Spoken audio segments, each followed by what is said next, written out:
entertained? Are you not entertained? Is this not why you are here? Hi guys, I'm Gravy here, and this is my Raid Shadow Legends diary.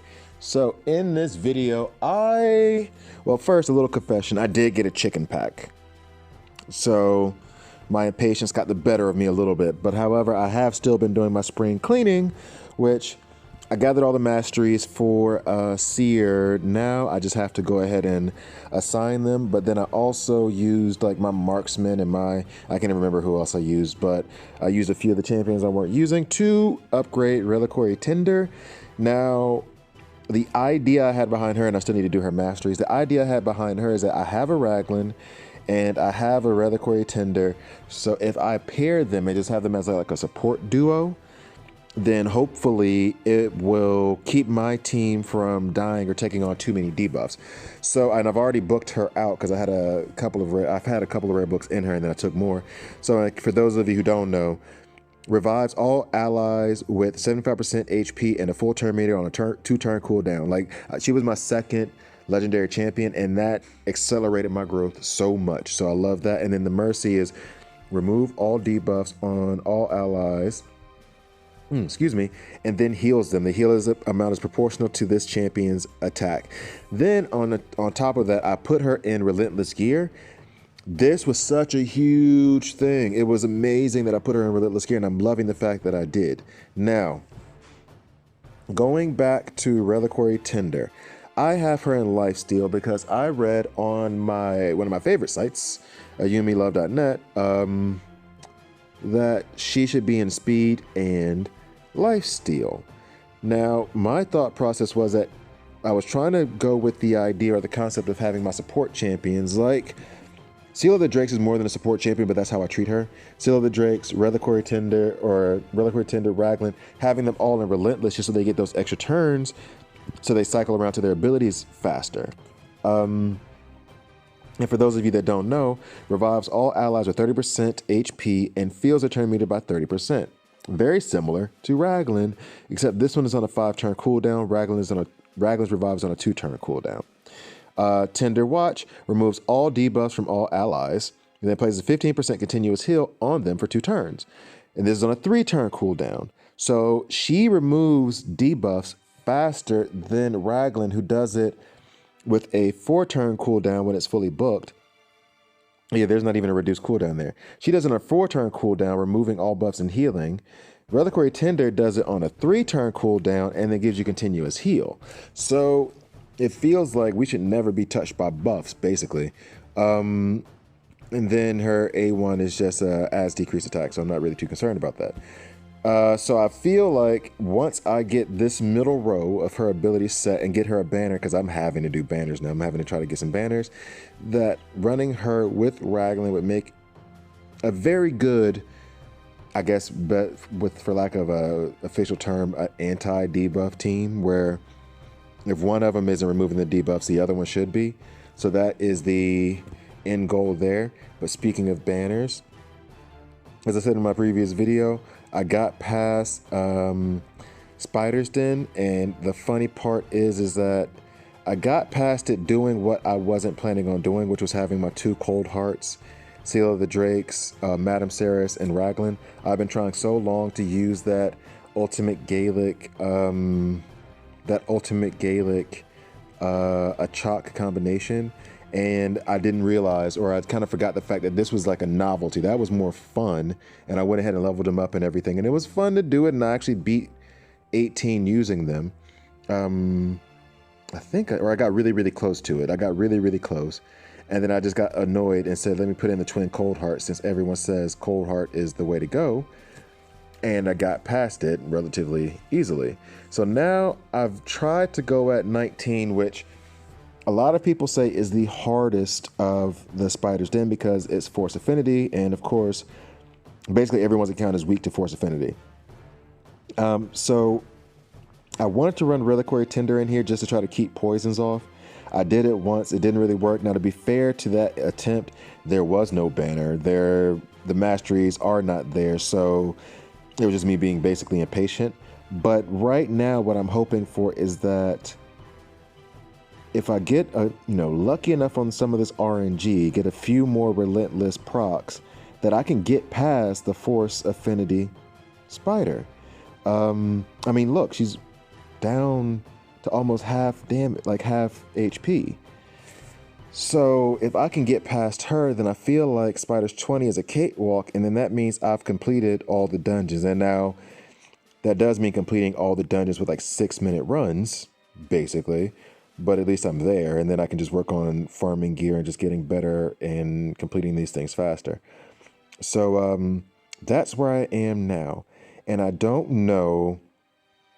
One question that I have in my head, or a constant question that I have in my head now, is with Spider's Den, do I have enough crowd control? Because I think the spider is about to heal now. If we don't get a turn off. Yep. Okay. So we got rid of some of those spiderlings. Somebody else do an AoE attack before.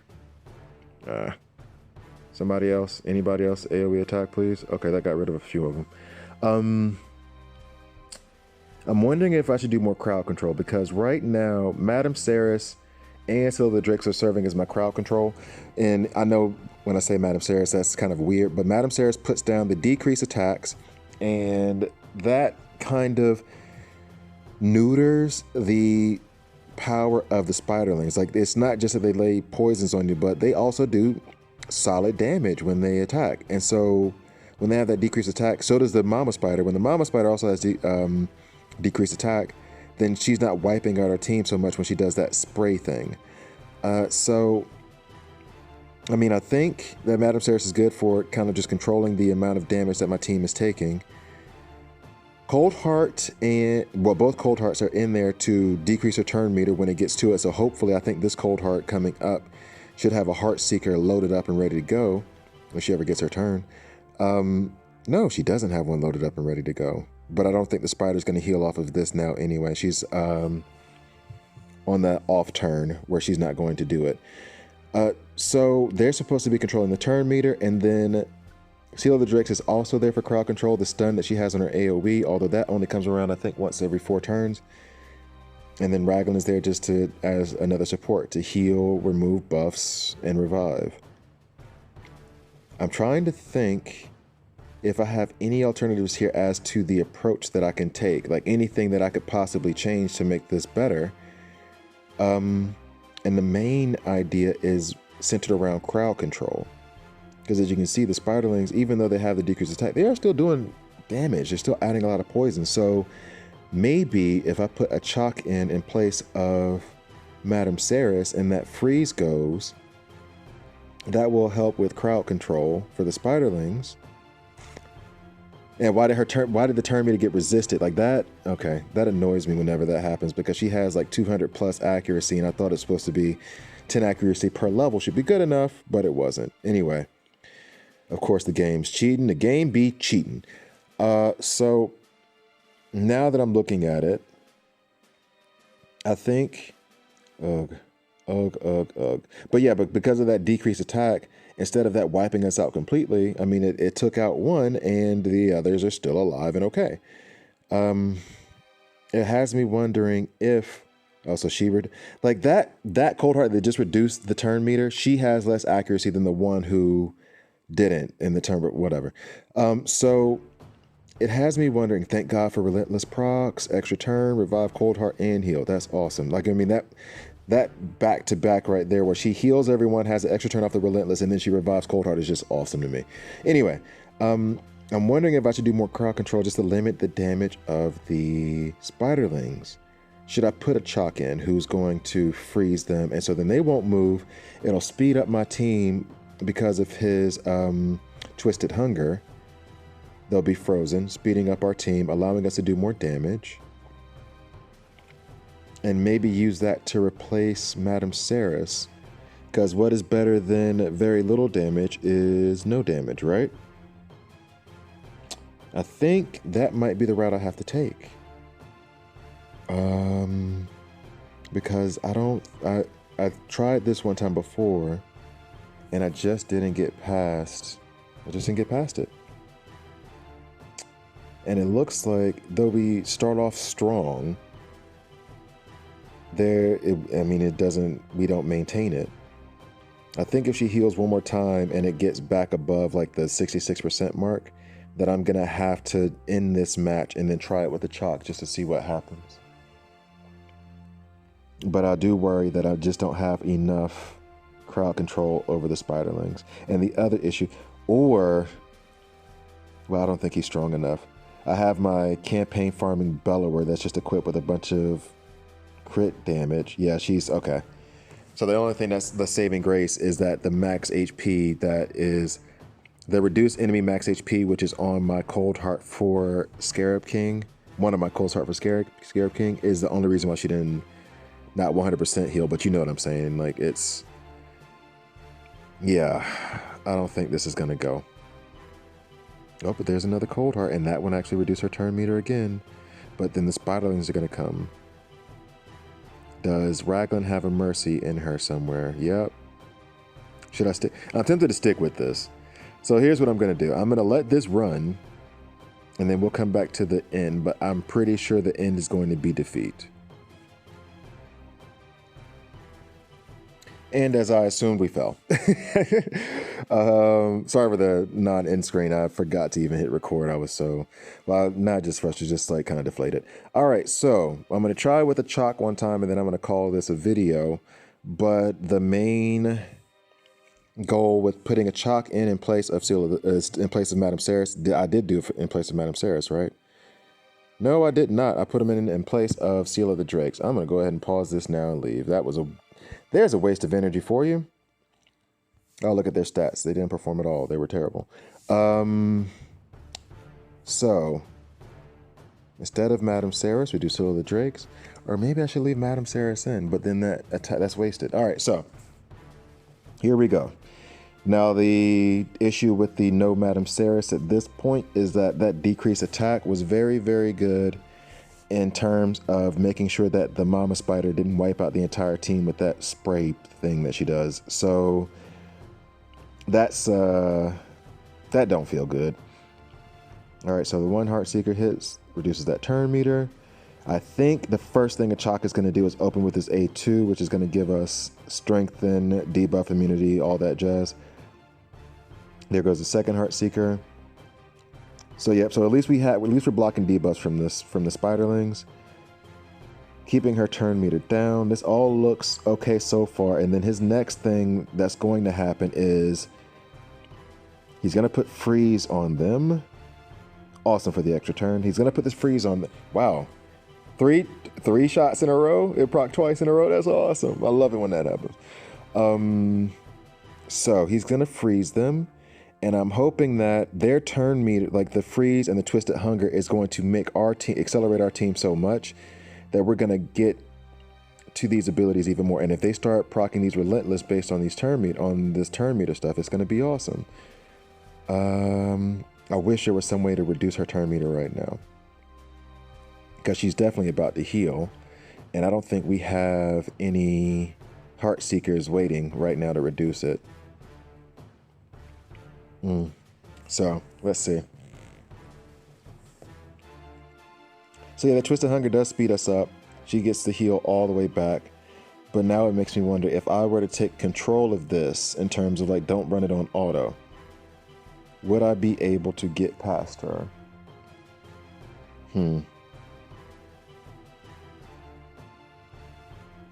Well, I think, let's see, if by the time his next, by the time he lays down his A3 again, I can't remember the name of it, just where he freezes.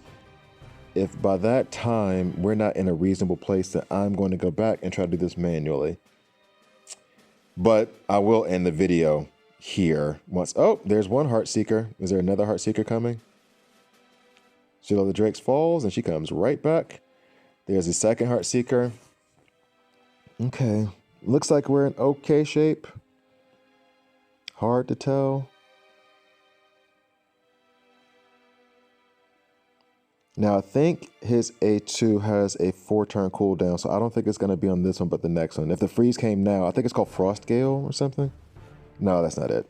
Anyway, when that one comes... Oh, no. Frostfire Gale. So this should speed us up quite a bit. Yeah, okay. I think we're looking good. I think we're looking good so far. I feel like this is the composition that is going to be victorious for me. I don't know if it's going to be victorious this time around, but I feel like some kind of combination of this is what's going to work. And I can't think of any other crowd control champions that I could put in right now that are 6-star. Like I have a Sylar that I haven't leveled up. She's 5-star. But I don't think she's going to do any better than what... Well, every one of her abilities is AoE, and I do also have her in a stun set. So maybe she would be the answer. Yep, that's the end of us. So in any case, I'm going to go back to the lab and try to figure this out. I could put a Renegade in, but no, that wouldn't. Anyway, sorry, I'm thinking out loud to myself. Please forgive me. In any case, thank you for watching. Please like, please subscribe, and I will see you guys tomorrow.